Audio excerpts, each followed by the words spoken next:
And the claim is wage labor is a modern form of coercion, not true freedom. This one could be considered one that's so stupid that you don't know what to do with it, but give it your best shot. Well, I mean, the wage labor, the option is you don't work and you don't have anything. That's freedom. The ultimate freedom is not working, not getting anything. Yeah, you're master your own path, you master your own destiny. That's freedom. The option other than negotiating wage is slavery. So I guess if you're opposed to wages for your labor, then you're all for slavery, and that kind of is a very leftist kind of thing. All a person has no value, the people are everything. So there you go. Yeah, I mean, like I said, that one's so I mean, what there's no other option. I think that kind of points to their lack of understanding of how why we have things, why people want to make things. It's just a very simple concept there. So, Yeah, I mean, I mean, there's really, only three options. You either don't work and have nothing, and that's completely valid. There's a lot of people who do that. It's called the homeless, right? And the U.S. is probably the greatest country in the world to be homeless in. Because in a lot of places, the homeless, they die pretty quick unless there's some sort of just handouts to get where they want. Or you negotiate and work out your own wages and you try to get as much as you can for as little output. I mean, because we're all inherently lazy.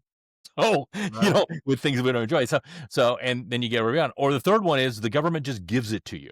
But then the government can dictate what you're going to get. And more importantly, what you have to do to get it. And that's slavery. So it's either slavery, freedom, or the ultimate freedom, which is you get nothing because you make nothing. Yeah. I guess their rebuttal would be, I mean, it all goes to communism because the rebuttal I would assume would mean no, we should labor in accordance to what we want to create, what we want to do. If everyone wants to be a musician, then we'll just be musicians. And I don't think they think about the part of what about the car that you're taking to the gig? What about the guitar that you didn't make? What about the venue that's only there because they're making money?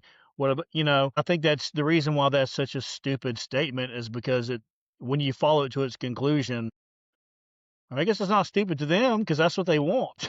They want communism because ultimately you're not going to have a country if there's no things being made. Exactly. I think, I mean, it's one of those like perfect fantasies of, wow, I could get, if I could just do whatever I want and have all my needs met, it would be wonderful. And you're right. It would be wonderful if you just do exactly what you wanted to do and you just got compensated fully.